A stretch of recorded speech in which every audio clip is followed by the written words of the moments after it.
আসসালামু আলাইকুম। সংবাদে আপনাদের সবাইকে স্বাগত জানাচ্ছি। আমি ফিরোজ তোহা। শুরুতেই সংবাদ শিরোনাম।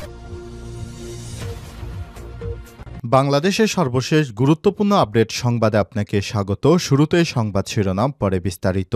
শুরুতেই জানাবো, বিকেল ৪টার মধ্যে দাবি মানা না হলে ৭ কলেজের শিক্ষার্থীদের কঠোর কর্মসূচি ঘোষণা।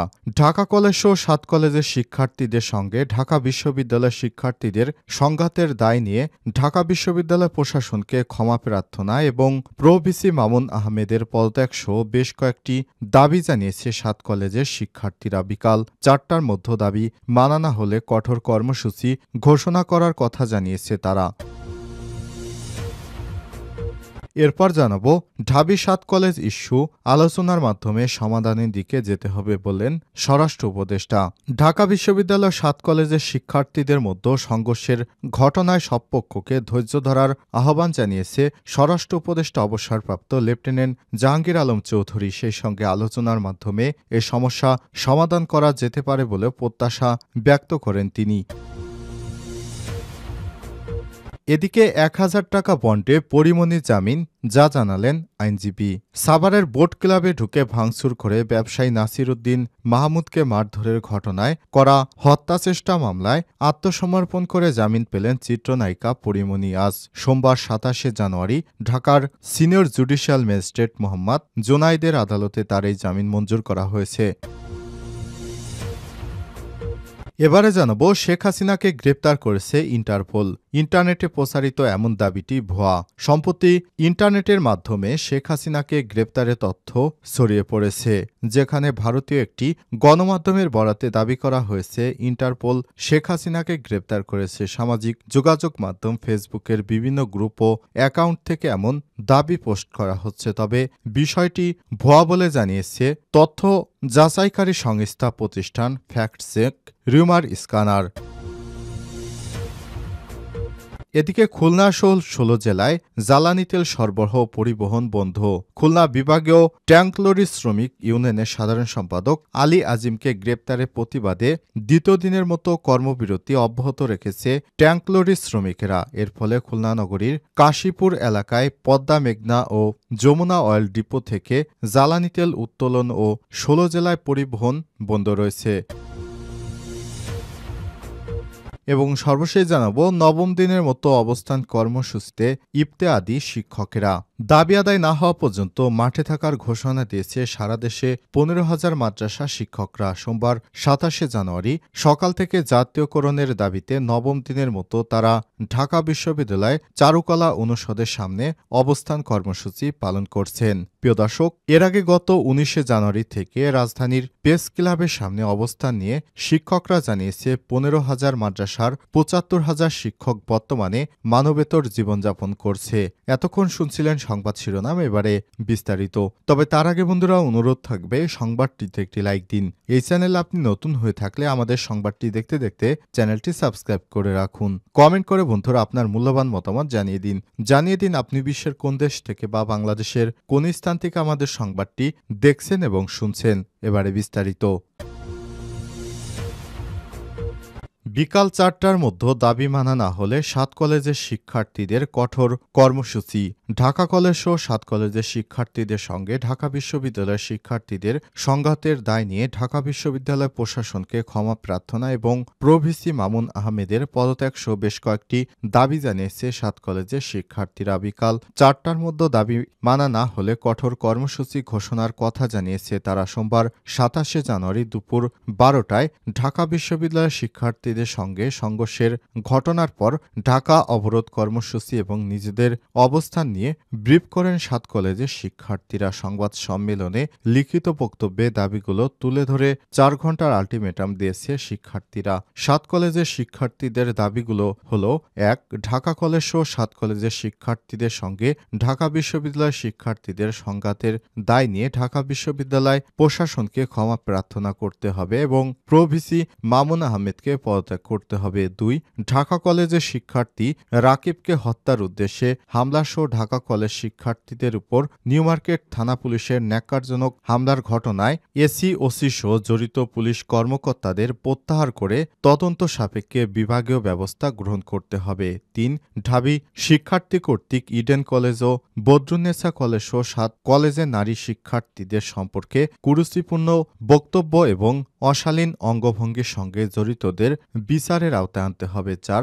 ঢাকা বিশ্ববিদ্যালয়ের সাথে 7 কলেজের একাডেমিক এবং প্রশাসনিক সম্পর্কের চূড়ান্ত অবসান ঘটিয়ে তা বাতিল করে শিক্ষার্থীদের দাবি অনুযায়ী স্বতন্ত্র বিশ্ববিদ্যালয় রূপরেখা প্রণয়ন করতে হবে। 5. উদ্ভূত পরিস্থিতি সমাধানের জন্য প্রধান উপদেষ্টা, শিক্ষা উপদেষ্টা, শিক্ষার্থী উপদেষ্টা নাহিদ ইসলাম, ইউজিসি সদস্য এবং ঢাবি ভিসির সমানে 7 কলেজের শিক্ষার্থীদের প্রতিনিধি টিমের সাথে তাৎক্ষণিক উচ্চ পর্যায়ের মিটিংয়ের মাধ্যমে এই ঘটনার সমাধান করতে হবে।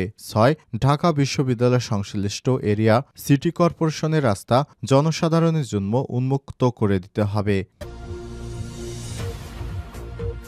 ঢাবি 7 কলেজ ইস্যু আলোচনার মাধ্যমে সমাধানের দিকে যেতে হবে বললেন স্বরাষ্ট্র উপদেষ্টা। ঢাকা বিশ্ববিদ্যালয় ও 7 কলেজের শিক্ষার্থীদের সংঘর্ষের ঘটনায় সব পক্ষকে ধৈর্য ধরার আহ্বান জানিয়েছেন স্বরাষ্ট্র উপদেষ্টা অবসরপ্রাপ্ত লেফটেন্যান্ট জাহাঙ্গীর আলম চৌধুরী। সেই সঙ্গে আলোচনার মাধ্যমে সমস্যা সমাধানের বিষয় প্রত্যাশা ব্যক্ত করেছেন তিনি। সোমবার 27 জানুয়ারি সচিবালয়ে আইনশৃঙ্খলা সংক্রান্ত কোর কমিটির বৈঠক শেষে গণমাধ্যম কর্মীদের সঙ্গে আলাপকালে এমন প্রত্যাশা ব্যক্ত করেছেন তিনি। স্বরাষ্ট্র উপদেষ্টা বলেন, ঢাকা বিশ্ববিদ্যালয়ের শিক্ষার্থীদের সঙ্গে 7 কলেজের শিক্ষার্থীদের সংঘর্ষের ঘটনায় স্বরাষ্ট্র মন্ত্রণালয়ের বিষয় নয়, এটি শিক্ষা মন্ত্রণালয়ের বিষয়। কিন্তু ল অ্যান্ড অর্ডার ইস্যু চলে আসায় স্বরাষ্ট্র মন্ত্রণালয়কে এতে যুক্ত হতে হয়েছে। তিনি বলেছেন, আলোচনার মাধ্যমে সমস্যা সমাধান হয়ে যেতে পারে। সবাইকে ধৈর্য ধরতে হবে, অধৈর্য হলে সমাধান হবে না। সবাইকে ধৈর্যের সঙ্গে এবং আলোচনার মাধ্যমে সমাধানের দিকে এগিয়ে যেতে হবে। লেফটেন্যান্ট জেনারেল জাহাঙ্গীর আলম চৌধুরী বলেছেন, আইন শৃঙ্খলা বাহিনীকে ধৈর্যের সঙ্গে পরিস্থিতি মোকাবেলা করতে বলেছি। ছাত্রদের প্রতিও অনুরোধ, প্রতিটি বিষয়ে ধৈর্যের সঙ্গে এবং আলোচনার মাধ্যমে সমস্যা সমাধানের দিকে এগিয়ে নিয়ে যেতে হবে। সড়ক অবরোধের প্রসঙ্গ টেনে তিনি বলেছেন, রাস্তা বন্ধ না করে মাঠ কিংবা সোহরাওয়ার্দী উদ্যানে প্রতিবাদ জানালে সবচেয়ে ভালো, না হলে জনদুর্ভোগ বেড়ে যায়। এ সময় দাবি দেওয়া থাকলে সংশ্লিষ্ট মন্ত্রণালয়ের সঙ্গে যোগাযোগ করে সমাধানের অনুরোধ জানিয়ে তিনি বলেছেন, সরকার চায় প্রতিটি বিষয়ে আলোচনার মাধ্যমে সমাধান করা হোক। এভাবে দেশের ভিতরে ছাত্ররা একে অপরের সঙ্গে সংঘর্ষে জড়াবে, এটি কোনোভাবেই কাম্য নয়। এতে দেশের সম্পর্কে বিদেশিদের মনে নেগেটিভ চিন্তাভাবনা সৃষ্টি হয়। কোনো ক্ষেত্রে 1-2টি ভুল হতে পারে। ধৈর্যের সঙ্গে মোকাবেলা করে সবসময় আইন শৃঙ্খলা বাহিনীকে নির্দেশনা দেওয়া হয়েছে, আপনারা গুরুত্ব সহকারে বিষয়গুলো হ্যান্ডেল করবেন।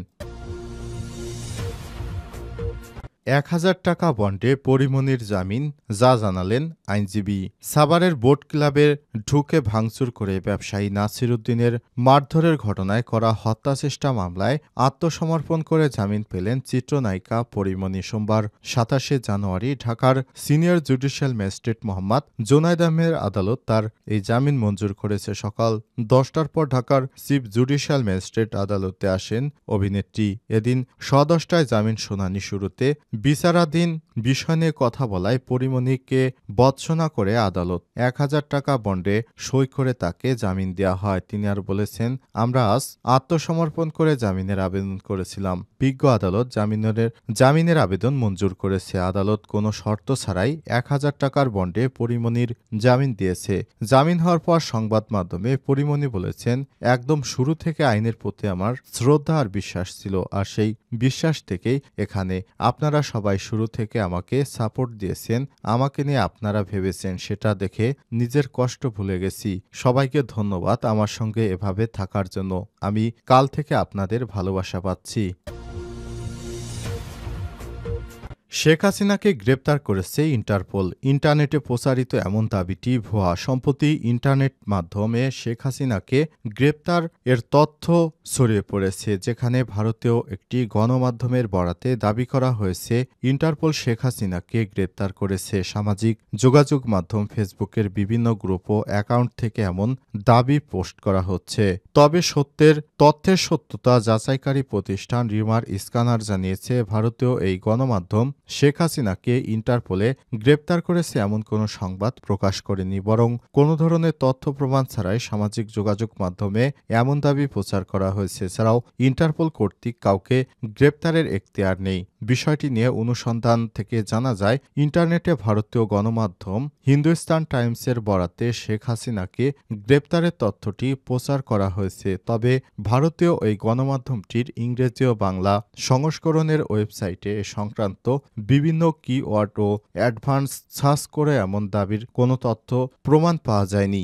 সর্বশেষ রোববার ২৬শে জানুয়ারি গণমাধ্যমটির সংস্কার শেখ হাসিনার দল আওয়ামী লীগকে নিয়ে সংবাদ প্রকাশিত হয়। তবে প্রতিবেদনটি শেখ হাসিনাকে গ্রেপ্তারের বিষয় নয়, বরং অন্তর্বর্তীকালীন সরকারের উপদেষ্টা মাহফুজ আলম আওয়ামী লীগকে নির্বাচনে অংশ নিতে দিবে না বলে শীর্ষক মন্তব্য নিয়ে একটি সংবাদ প্রকাশ করেছে।